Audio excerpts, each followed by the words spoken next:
So, welcome, Mark, aka Binary Sleeper, to this third episode of My Pathway in Security. So, Mark, tell me a bit about yourself. Where to start? I got into IT basically years ago from my dad buying a PC for home use, and I broke it and had to learn how to fix it, and then started getting from that. Failed my A levels, went and did an H&D, and then converted onto a degree in year two. Whilst I was at university, my dad had been given a proposal to build a network for his office. And I looked at it and I said, that's horrendously expensive. I'm sure I can do a better job, and bought a book and built their network for about 10% of the cost, and a much better one than there was proposed. So I started already tinkering at that age. And it was the time before internet and things like that. So finding information was a bit tricky. But that's where I started. University, finally got access to the internet. Anyway, after uni, got a job at a China retailer. A bit of nepotism there. My dad knew the CFO, and there's two guys in the department called DP, which stands for data processing. It's a sort of a older nomenclature for IT. They were a bit suspicious of me at first, and then finally accepted me once I rebuilt their EPOS system, which was toasted by the previous incumbents. And that probably started getting me towards thinking about security and how to make sure things don't get broken, basically, and who can break them. I was there for a year or so, then met a friend of a friend's boyfriend, and even in the pub, we started chatting tech, got horribly drunk. A couple of months later, he offers me a job. I had a very, very drunken interview with him. And I ended up working there for 7 years. So I started as an IT admin, eventually became a network manager, and I got the security bug that we had no security at first, and I started introducing it to basically improve the company's resilience and performance. It was in many ways an enabler. It stopped people being able to hide behind shared logins for destroying work, generally because they were drunk or incompetent. So I was there for 7 years. The company got taken over and they had to drop someone from the department, and I went for the redundancy. It was a much better package than I'd ever been offered by the original company, so I jumped at the chance. Freelance for a bit. Got bored of that and wanted to go full time again, and joined a company called QCC, who's basically security and digital forensics consultancy, and was doing their IT management and also security operations and things like that for certain special clients, high security, loss of anonymity. Had to buy a balaclava.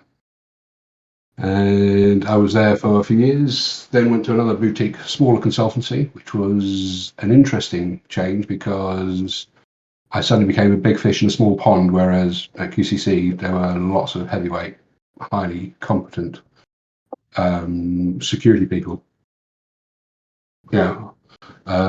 In a number of disciplines. So I was amongst peers there. Then I went to a smaller consultancy, and everyone suddenly started looking to me for the definitive answers and views, and that was a very odd change at first. But it's part of the experience in your careers as you move about. Anyway, that company started going downhill with all sorts of silly stuff going on, so I decided I was going to move on, and I was interviewing at a number of other consultancies. They were all offering me a lot of money, but it was back to living out of a suitcase type consultancy where you have to travel about to clients and live in a hotel room for a few weeks and things like that. And I was at the age where I thought, I don't want to do that anymore. So decided to start my own company and contract out. So contracted some companies I'd worked for before, other bits of piecemeal, I had the advantage of that I wasn't desperate for money, so I didn't have to work a lot or sort of absolutely full time or anything like that to kill myself to keep the wolf from the door, as it were. So quality of life was pretty good at that point. A few years later, I started doing a lot more consultancy for the firm I'm with now. I still contract for them, and I do incident response. Still do some security assessments and consultancy around that area, do a lot of internal consulting as well. Pretty much all sorts of interesting problems that come our way tend to get filed to me for potential solutions. So I have to say I did not plan really any of this. I had no career plan. I fell into IT, I fell into security, mainly because I've got a part of my brain that is naturally suspicious and can see what bad things people can do if they have too much, I don't know, sort of free reign on the company's data and things like that. And I sort of got the security bug. Yeah, I mean, I think that's a bug that affects a lot of people in this community. At least I hope so. At least on the learning side of it. Um, I kind of wanted to get back to that part where you had to learn on your own about building a network, right? So no internet because you got that later at university, as you said. Uh, how did you really get into learning things on your own without that much resources? It was tricky. I bought a book. The network technology that I looked at was Novell NetWare Lite. Novell was the big player in the networking market, and back in those days, Windows was still on, or may have just Windows for Workgroups, and possibly NT was just about 3.1 or 3.5. I can't remember. So Novell was the big player, and they came out with a NetWare Lite thing, which was suitable for small companies. I bought a book. There weren't many about. Read lots of trial and error, lots of reading, very, very poor documentation, and talking to a few people. Again, difficult to find people who knew about it. I mean, the networking technology or cabling I put down was something called 10base2 or FinNet. And yeah, it was interesting. I'd read a little bit about it, but didn't really understand it too well. But got it all working, cabled the place. And also set up processes for them. And now that they had a network, they could do sensible things that basically stopped them killing trees by printing everything out, which was the fashion at the time. Everyone, did duplicate copies of things. You'd have a different color paper for different types of copies that would go on file, or for draft, or for peer review and things like that. I sort of basically re-engineered the processes. I mean, I guess the quality of the documentation has improved somewhat nowadays, although a lot of projects still have horrendous documentation. But did hackerspaces exist where you could find this type of information, or at least people that knew this type of things? They probably did. I sort of became aware of them later on, that there were sort of BBSs and things like that. I sort of read about them. Oh, there was the other thing. Magazines, computing magazines, could be sometimes useful, but still, it was a bit of a dark art. If you were lucky, they published something that was relevant to what you were doing. And I read a lot of those just to sort of build my knowledge. So yeah, computer magazines were very important, and they did talk about bulletin boards and things like that. But you needed a modem, which were difficult to get hold of, and of course, the phone bills were not good. And if you've got other people in the house, like my sister or whatever, and you've got one landline, it's not going to be very happy on line sharing. So, when my brother decided to get on the internet with a modem, that was what forced me to buy a mobile phone. Because my friends said, we don't even bother trying to call you anymore. So back in the days of modems and things like that, most houses only had one line. It was basically antisocial if you took up the line all the time. Other people in the house would want to use it, or start complaining that they hadn't been receiving calls they were waiting for. So ADSL was a game changer. So this was at the time where if you got a call, every other connection would drop, right?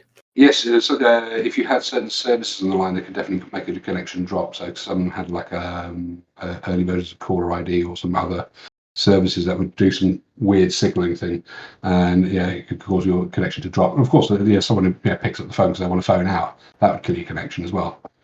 Lots of kids shouting, drop off their game. But no, there were bulletin boards and things out there at the time, but they were beyond my reach. My first modem I bought when I was at university, and that was a 33.6K modem, and that was pretty much all singing, all dancing, and making use of the latest quirks of the telecom networks. You mentioned, gaining access to the greater internet, or at least facilitating your access to the internet at university, right? How did that change the game for you? Well, back then, Google was probably an embryonic twinkle in the eye. So the big boys were Lycos, Alta Vista, and Yahoo. And Yahoo was very much a directory rather than a search engine. And it was interesting as I started to be able to find even just sometimes academic stuff. There were sites that people were putting up, very basic, pretty much text only. Searching and finding them was quite difficult, but suddenly you were exposed to a lot more information. I mean, it wasn't a case of just Google something and find it. It was search and hopefully you'll find something nearby. But also you would convince with other people and they say, well, we found this really good site, that has this resource on it. So there was still a lot of peer-to-peer sharing of information sites, as it were. And bulletin boards were still going. There was a few of them in my university town that were being run. I was in a place called Kingston upon Hull, and Kingston upon Hull had its own telecoms firm, separate to BT, who was the monopoly for the rest of the UK. And you would pay 5p to connect a call, and that was all you paid for 24 hours. So it's very cheap to keep a long call going. Elsewhere, you pay by the minute. So yeah, there's some bulletin boards there. Again, very much dependent on who was on them and what expertise they had. So this was at the time of the phreaking community as well, right? Did you participate? Not something I tend to get involved in. There's a few people who tried things, but a lot of the sort of documentation out there was for American systems. Mm-hmm. And BT, British Telecom, originally was the General Post Office. They ran their own sort of telecoms network, so the technology was slightly different, or at least my understanding was. But getting your hands on a tone dialer was definitely a wonderful little toy that you could circumvent certain things that stopped you making phone calls.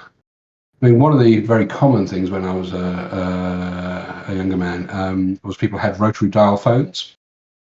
Mm-hmm. And people would put a lock on the dial so you couldn't actually move the rotary dial part to stop you phoning out. And those were pulse dialing systems in those days. So what you would do is pick up the phone and you would tap these sort of two little prongs for hanging up, whatever. You tap them fast enough, you could emulate the pulses of this is the clicks of the rotary dial, and you could dial manually like that. You need to be fairly quick on your finger and count well. But yes, you could get past certain blocks like that. So yeah. There was a little bit of it going on, but nothing like the US scene as far as I could tell, or that I was involved in. One of the things you're doing now is could be defined as ad hoc consulting, right? Yeah. How does that work? You chat to people. I don't really advertise or anything like that. It's generally word of mouth, and they have a problem. They ask if you can help to solve it. Sometimes people are looking for a very sort of specific type of exercises. They might want a sort of gap analysis of where they are to a certain standard or something. They might want some form of auditing. They might want some advice on how to strengthen their security posture or improve their security posture. It's very much whatever the problem they have. If you can fix it, offer the services, and if they're happy with what you're offering and the work you're doing, you're going to have a successful relationship. Yeah. Currently, I do most of my work for one organisation. It's taken up a lot of my time recently. But yes, I mean, ad hoc consulting, you can do it via word of mouth. There's a number of people on this server who do it. And yeah, it's really finding someone who wants something you have or can offer. But if you're a sort of a one-person band like myself, word of mouth is networking is probably one of the better ways. Yeah, definitely. I mean, at least you know who to blame if something goes south. Very true. So you did mention working for a certain number of companies, especially in IT. You've done some IT administration, some network management. As security kind of became more important in IT, what type of fun stories or what were you exposed to that could constitute as a fun war story nowadays? Well, there's something we used to do where this just the company that was taken over. We used to design oil rigs and drill ships, offshore oil and gas, and pretty much all the engineers and draftspeople and project managers and things like that were contracts. So they would come on for a project. The project would kick into full gear, and you get hundreds of people suddenly there, and then it would slowly bleed down. But because these sort of contractors, it was very much an old boys network. They all knew each other and things like that. They were very difficult to control, and a lot of them had some terrible habits.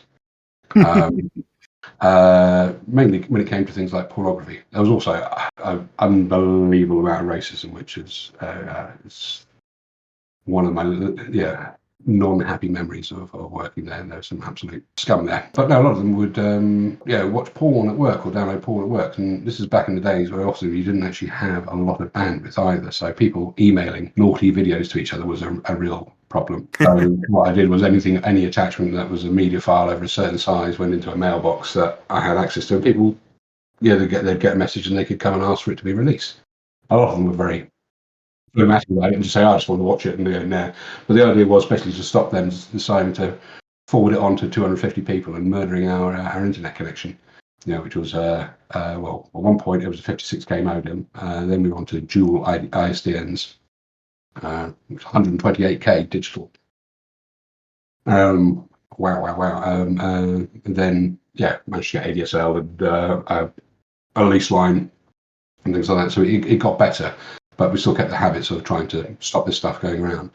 But of course, the other thing is that some of them are working late and they start watching things. And anyway, after one sort of director had a bit of a wobbler and was shouting about firing anyone looking at porn or whatever, until he discovered it was one of the clients and then decided not to do it. I got annoyed and my boss got annoyed that the fact that this was being done in an unfair ad hoc manner, that some people were allowed to do it, others weren't, and it's just like that's not on. So we decided to control it in a different way, and I came across a project called DriftNet, which would basically reconstitute JPEGs and GIFs and things like that by sniffing them off the wire. And I had an old PC sitting on the outside of the firewall on a switch, not a switch, a hub, so you didn't have to have like monitoring ports or anything like that. Just blasting out to any of the ports. And every now and again I would turn on the monitor and we would just keep an eye on the pictures that would be appearing on the screen. And then they started having a certain thematic. I would have a quick look at the firewall and see who was logged on at the time and then gently drop hints that they shouldn't do it anymore. And it got to be such a thing that one of my interns bought me a mug that said, I know you surf for porn, -network admin, you've got to love it. And I don't drink tea and coffee, but I would wander down to one of the floors when I knew someone was playing silly buggers and looking at stuff they shouldn't. And I would just go down and chat with my empty mug and I would leave it on desks, various things, never sort of identifying it. But one of the people whose desk I would leave it on briefly while I was chatting with other people would be the thing. And the new people would ask, what the hell was that all about? And people would say, someone's been browsing porn. The company as a whole sort of knew that was my tactic to drop an unofficial hint saying, no, stop doing it, please. And it worked really well. It was quite a good self-policing. The only trouble we ever had was with a client who had his own little office and he started cracking open the door to look at another client's engineer. She was from a Chinese company. They tended to send the men out to the rigs because men are 10 a penny and they don't care if they die. And the ladies were the drafts people. Anyway, she mentioned something that was a bit creepy going on, that he would crack open his door and he'd be looking at his monitor. Anyway, we managed to find out that he was, when this was happening, we said to call us when it's happening, he was also looking at porn at the same time he was doing that. And we were talking about it. He had a toilet roll on his desk. It was just like blatant. So we had a word with one of our directors who had a word with him. The guy was very, very arrogant and rude and said, "I'm the client's person. You can't do that." We bumped it up the chain and the guy was gone. But I mean, that was really disturbing. But a lot of things like compliance, sexual harassment and stuff like that was still in its infancy. I mean, it is in the sort of policies around it. But there were some really dodgy people I encountered in that job. Some absolute wonders as well, absolutely lovely people as well. But some pretty poor examples of humanity. Oh yeah, definitely. I'm assuming with various types of current technologies, people still manage to do that. Yeah, well, no, we had to do it in a way that you can have a director going off on a wobbler and just deciding to try and fire everyone, because we just clean up the mess afterwards. So it was our way of prevention. So you want to do that at home, if you want to do it at home, and keep it at the office. It's a little odd. I mean, people having a Tommy at work. I learned a lot of problem-solving techniques there, a lot of sort of ways to communicate with various stakeholders and things like that, all up and down the chain. Some very difficult characters, lovely people, but when they got angry, they were not good. And it sort of, I suppose, it set me up for dealing with people. Has authority ever been an issue in terms of people actually going out of their way to, let's say, press down on any people trying to police these activities? Occasionally, you get some people to be arrogant, but we were, as our team, we've been there a lot longer than pretty much anyone else, and we were core staff. So our word had a lot of sway, and there was a number of ways that we could apply pressure. Okay. So it wasn't too much of a problem there. I've run into it other places, sometimes when I've been consulting, where you get people who are being difficult and or pulling rank and or ignoring things. And all you can generally do is just state it out as clearly as possible to their peers or their superiors and say, this is an issue that seems to be perceived, and be very objective about it. It's up to them. And I've had to do it before when I've been hired to do certain things, and the people I'm meant to work with are not doing what they need to do to allow me to work. And I've had to send emails saying, look, very happy that you're paying me, but you're not getting your money's worth because I'm not being provided what I need to do with what you've tasked me to do. You're always worried about it being shitty, so always try to be as polite and objective as you can. So it cuts down any potential for someone making excuses like it's personality or anything like that. If you're stating very objective facts and in a non sort of offensive way, as it were, no sort of side to it, it's difficult for people to comment against. They can't say, "Oh, that's a bit unpleasant thing to say," or anything like that. It's just the facts. So it's useful to be able to couch stuff, but at the end of the day, you've got to cover your ass, basically. And if a client or someone is not doing something, at that point, you just have to decide whether you want to cut your losses or not. I've known people who've cut short, very lucrative things because they say they just don't want that type of stuff on their record, as it were, or associated with them. has it ever happened to you that as an IT administrator, someone on the premises finds a USB stick and just plugs it in at work, and you have some form of problem? Yes, yes. I've challenged people who I don't know. I just know someone else has got in the office, and they pull out a USB stick and they say, "Oh, I've got the file here," and I'm like, "What the hell are you doing?" And you still have to be sort of polite, but it's like so it's you don't do that, yeah. You should always ask first. Mm, Some people have got very bad habits, and there are also people that you've got to be wary of. I mean, I suppose the last 14, 15 years I've been working specifically with security companies. mhm, So you become a little bit more paranoid about things, and you generally have better OPSEC and procedures in place to do this. So didn't encounter it very often, but yeah, you do get worrying stuff. I mean, one of the things I find very common, and I used to test out when I was just engaging with any client, is the sort of hive mentality. Once you're past the door, do people challenge you? You haven't got mm, your badge on. If you take out a laptop and plug it into a wall socket, or unplug something that's already there and plug in, does anyone stop you? Does anyone look suspicious? mhm. 'Cause it's so bloody easy. Yeah. These days, you've got all sorts of wonderful little devices that can do horrible, horrible things. Mm.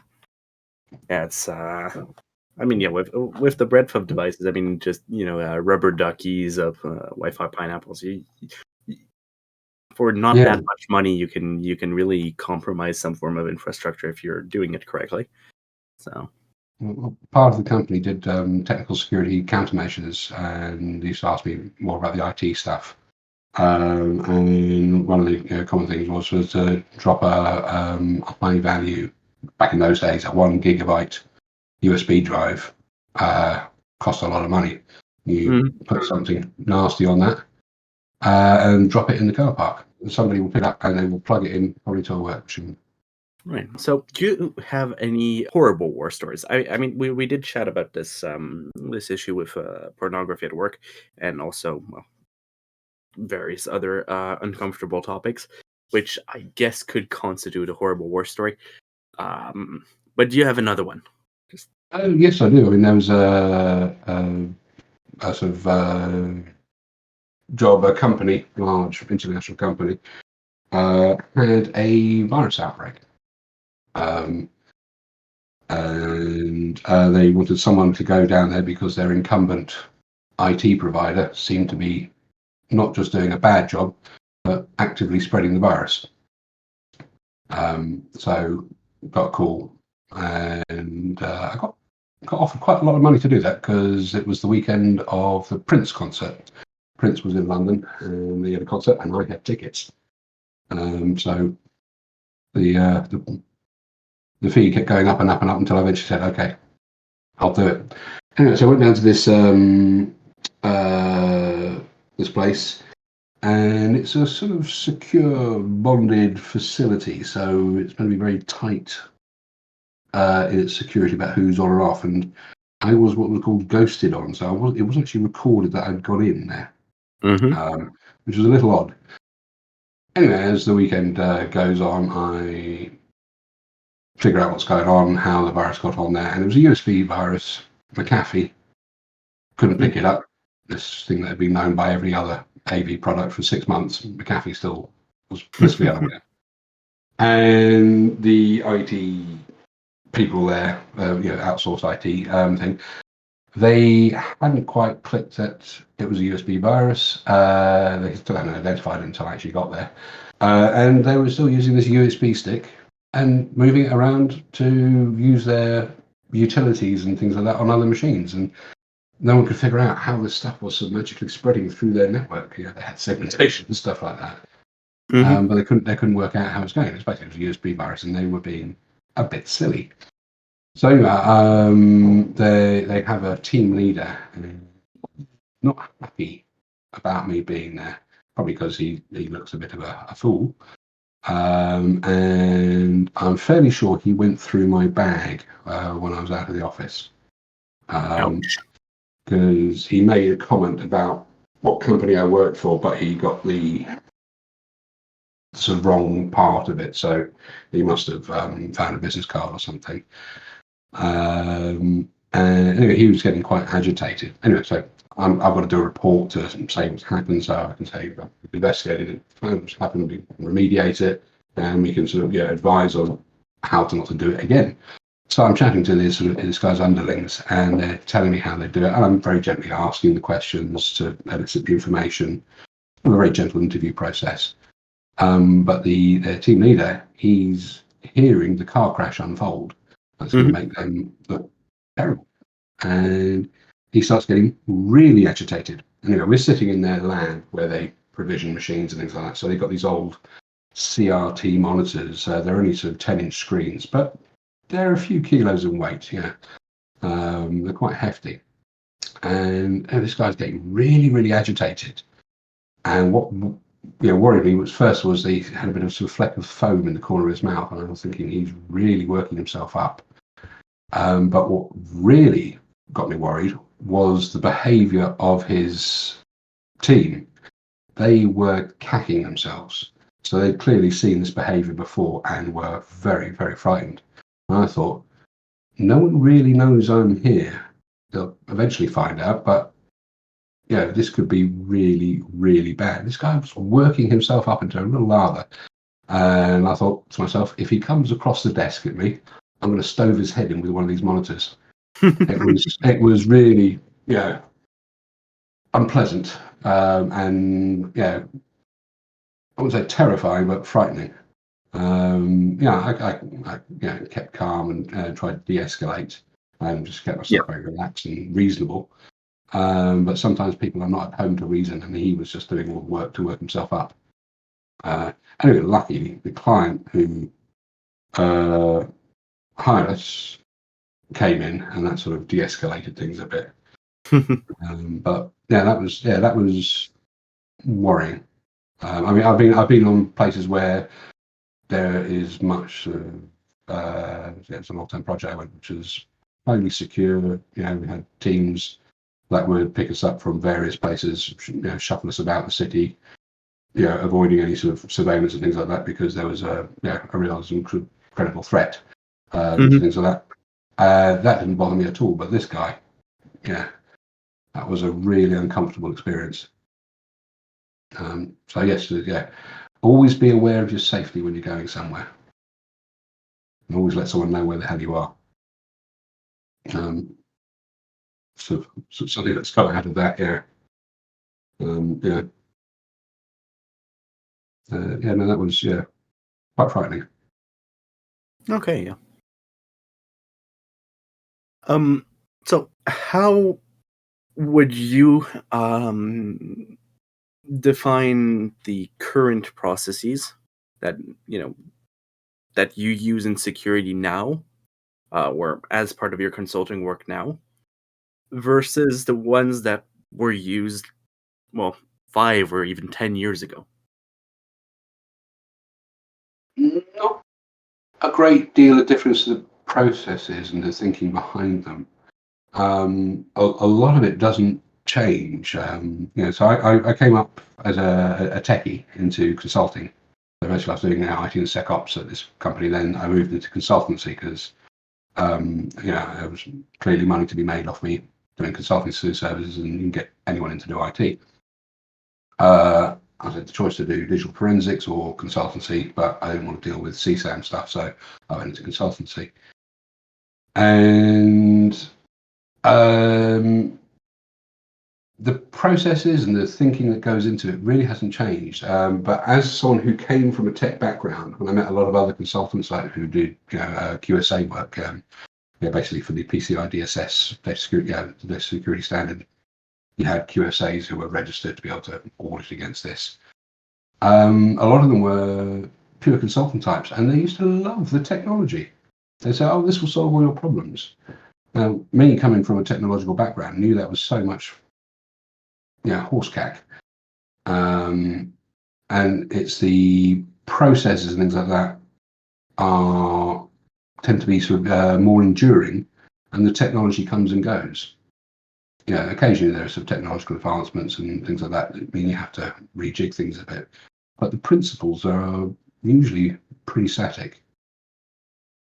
Some sort of security thinking really hasn't changed since medieval times. You still have things like layer defense, access control, availability. If you think about things like stores and things like that, there's sort of nothing new in terms of thinking. So processes, they've definitely got to be updated. There's ways of improving them and using technology to improve them to make them sort of more more frictionless for the organization. So security is less of an inhibitor, more of an enabler. But the general stuff hasn't really changed much if you've been doing it right. Does that sort of answer your question? Yeah, it does answer my question. You often hear the saying that the technology changes, but the processes don't, and like everything, processes do tend to evolve, though, at least to include these new technologies, right? Yes, yeah, they have to adapt slightly, but the core principles are usually fairly similar. It's just honing them, refining them, and the technology often serves to streamline your processes, or to enable you to streamline them. So if you think about things like sort of access management and things like that, technology makes it easier to do than a traditional way of doing the same type of thing necessarily. Have you seen any technologies that actively make the process harder? Not usually. Not technologies per se. Certain products can make it harder, and often you end up paying for the features you want to make security work, and often paying through the nose. Just trying to think. No, I can't think of anything that sort of made anything worse. What does make things harder is the expectations and the availability of certain things. You go back 10, 15 years. If you wanted to set up infrastructure for a project or something like that, you needed to talk to your infrastructure team. There'd be all sorts of things to do. You'd have to go through them. There's no other choice. Now, if you've got a company credit card, you can spin up a shed load of infrastructure in no time at all. Then you then get things like shadow IT. So its availability can be an issue, but it's just an issue that was never probably needed to be dealt with before because there were other natural inhibitors to that problem. But generally, things are getting better. But I think one of the things that gets me about IT and security, and again, IT skills and things are very much in there, or just general computer skills, is that no one trains anyone anymore. There's no training in how to use Word or Excel. You're expected to have these skills. And people pick it up as they go along. Some people do pick it up well, other people pick it up terribly, and that's just a basic productivity app. If you think you start applying that type of problem to security thinking, like sort of cybersecurity awareness and anti-phishing, things like that, you're really looking at a major gap. So that's why there are vendors out there saying, and standards out there saying you must do training and things like that, because no one's doing it. They're having to mandate it. There's this lack of investment in general skills. And this is not new. This has been going for a long time. And so, I do find that somewhat troubling. People are just expected to know stuff. It's like, how the hell would they? But no, I think generally technology is, if controlled effectively, is making things better. Although you could argue also it is actually increasing complexity as well. So you've then got to manage complexity. But it was ever thus. I guess that it's actually giving a bit of credence to the joke that the saying that half of InfoSec is Excel spreadsheets, right? Oh God, yeah. Now, Excel is a great thing for data manipulation. It's a good, handy, all-round tool. If you know what information you've got on a regular basis, things like that, you should be probably looking at something other than Excel. But if you're getting random stuff thrown at you, it's brilliant. It's quick, easy, very adaptable, but not great for everything. Yeah, no, seriously, if you took out Excel, the world might fall apart. The financial industry would crash. Well, no, we have LibreOffice and Pandas. No. Um, But the security one would be heavily done, IT as well. Yeah. I mean, talking about Excel is a bit of a sort of old man thing, but you've probably all heard of the term killer app. Yeah. mhm. And the original killer app, and what killer app means was basically an application so good you'd actually buy a computer for it. Yeah. Was Lotus 123, which was a spreadsheet. Oh. It sort of revolutionized the business, desktop computing thing. I mean, basically, most computing stuff done in the old days was anyway pretty much driven by your financial or accounting departments. The place Mhm. I was at, data processing. People used to run it were accountants. Yeah, they were the first people to start using information technology to process stuff, and so a lot of them sort of picked up those skills. But yeah, when the desktop computer came about, some people used it for things or whatever. As soon as someone brought out a very decent, powerful spreadsheet for it, that was it. You buy a computer just for that. So imagine just for once, and I promise I'll close it off with this. Imagine that you somehow manage to invalidate every single Microsoft license out there, which includes Excel licenses. How fast till the end of the world? Ooh. I'm guessing 4 to 7 or 8 days. Wow, Yeah, that's I not don't a know. lot. It's one of those things. Actually, you'd be surprised at how flexible people are in adversity. And sometimes when people do things like spreadsheets, they also have paper copies and things like that. But uh, Mhm. it would definitely be the world on pause, put it that way. And anything relying on certain things would pause and things would get backed up quickly. And then you start to see supply chains crumble. But yeah, I'm guessing 4 to 8 days for things to go really poo. And this is, of course, assuming you don't have Open Office or LibreOffice. It's always fun to think like kind of like end of the world situations that are somewhat improbable but still fun. And yeah, I mean, I would hope that most of the core things would actually have other systems these days Mhm. for managing stuff like some logistics things like that. But smaller companies will probably generally probably seriously suffer. Mm. Um, but I don't think Excel is generally used for critical apps, but it would put a dent or a pause on the operations that people would normally do. Hmm. Although I did read, what was it, a year or two ago, that some of the British ports were using Excel and colouring cells to manage where the containers were rather than having a proper software system for it. And that Oof. was somewhat scary. Yeah, I'm currently scared now. Uh, Yeah. um, No, everyone else seems to be using proper software for it, which does it, as you'd imagine.